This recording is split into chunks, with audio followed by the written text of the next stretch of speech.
was with OG at a Yankee game. Shit, I made the Yankee hat more famous than a Yankee can. You should know I bleed blue, but I It's a good week for New York, I gotta say.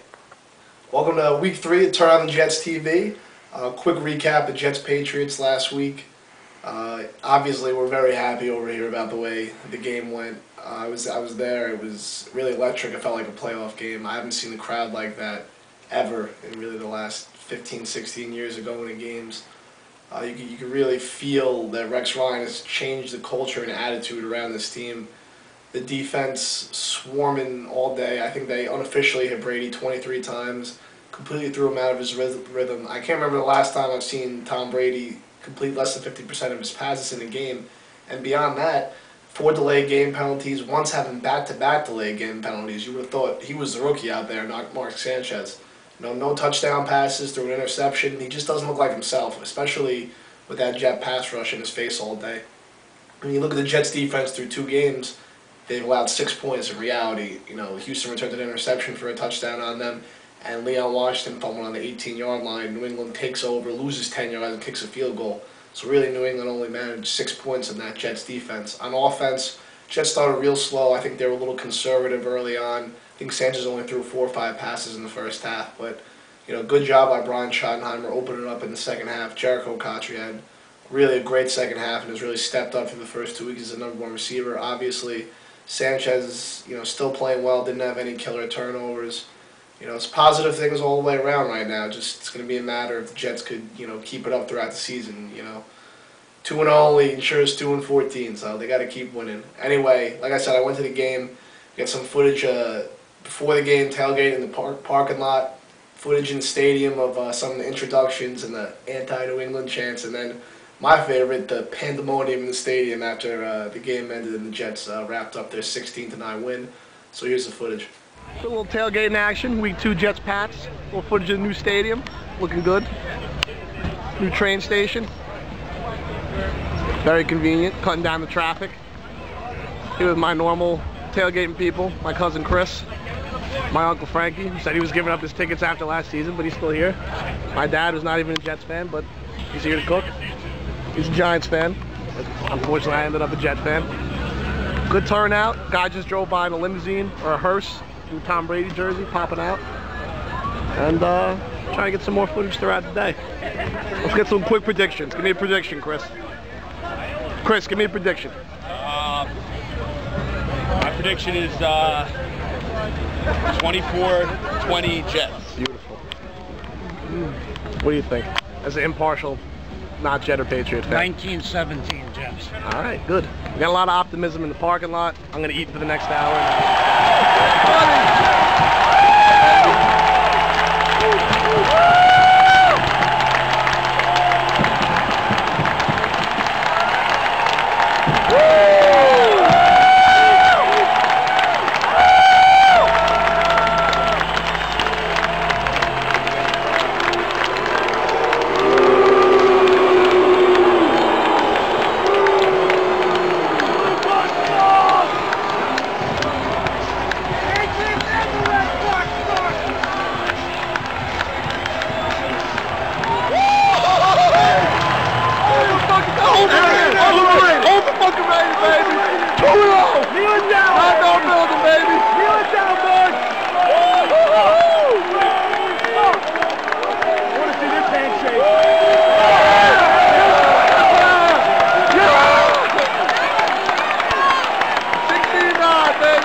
Thank you, finally!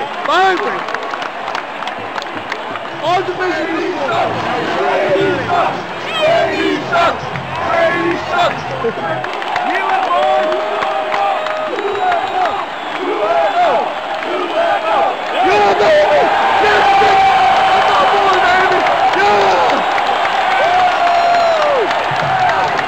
All day, baby! Handshake, baby! Where's the handshake, Belichick? Belichick stuff!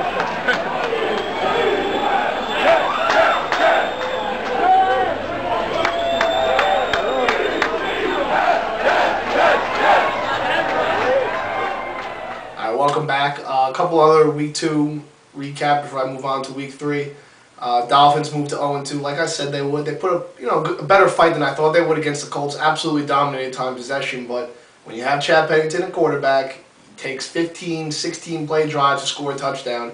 And when your defense is playing as bad as the Dolphins is right now, Peyton Manning go up and down the field at will. They scored in the first play of scrimmage. When they fell behind, they moved down the field in 5 or 6 plays. Where was that Dolphins linebacking core? Channing Crowder talking a lot of trash in the preseason. Joey Porter, Jason Taylor, who we obviously hate here at Turn the Jets, looked awful last week. I'm pretty sure Muhlenberg's offense could have went up and down the field on them.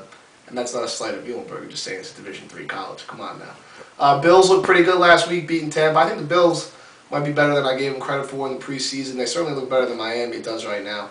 And New England, I love how everybody's still picking New England to beat Atlanta, who's 2-0 this week. New England's got Atlanta and Baltimore coming up. I wouldn't be surprised if they were 1-3. They certainly don't look like an 11-5, 12-4 team now, and everyone seems hesitant to let go of that image of them. I could see them being a 7-9 or 8-8 team right now, unless Tom Brady gets right, because he does not look right in the pocket. He honestly looks, a little shaky in the pocket. When he sees the pass rush, he's not stepping into his throws.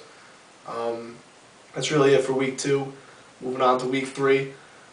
We got Jets-Titans, very dangerous letdown game for the Jets. You got the Titans, a team who's 0-2, much better than their record would indicate. Really was in position to beat Pittsburgh opening night, and then kind of laid an egg on defense against Houston last week, letting up some big pass plays with some blown coverages. But, a team that, had every expectation of being in the playoffs this year now is 0-2 and is really playing for their lives. I mean, if they fall to 0-3, Colts jump out to 3-0, they could basically kiss their chances at the division goodbye. So they're going to be playing, for their lives this weekend. While the Jets are coming off a huge emotional win, finally getting some national respect. Regardless, good teams don't have letdown games, and the Jets are in their building, and they got to find a way to win. It's not an excuse that they're coming off an emotional win against New England. That Tennessee, in theory, needs the game more than they do.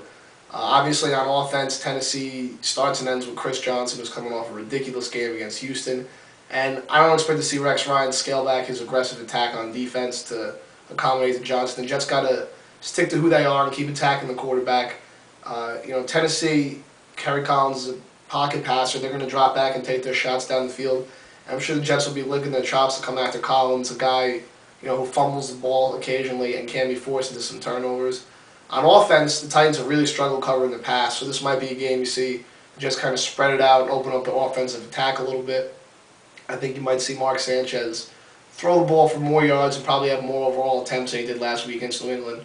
But beyond that, you don't want to get too far away from your running game because the Jets' offense is really built to run the football. They shouldn't be shying away from giving Thomas Jones and Leon Washington their 35 to 40 touches, which they've been doing a good job with so far this season. I see a lot of, this has kind of been a tough game to pick for a lot of people. Some people are picking Tennessee, figuring the Jets would have a letdown. Some people are picking the Jets because the way they've been playing, they look like one of the best teams in the AFC right now. I picked against the Jets last week, and fortunately they proved me wrong. I'm not going to make that mistake again. I'm picking the Jets this weekend to win a very close, hard-fought game, 21-20. I think you'll see Mark Sanchez have a pretty big day against that Tennessee defense throwing the ball. And I think the Jets will do just enough on defense against Chris Johnson to prevent him from making too many of those big plays that will kill them. I think the Jets sneak out with a 21-20 victory and head down to New Orleans 3-0, which should be a real fun game with their offense versus Jets defense.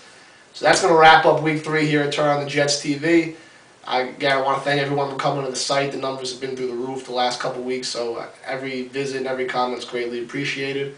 And I'll talk to everybody next week.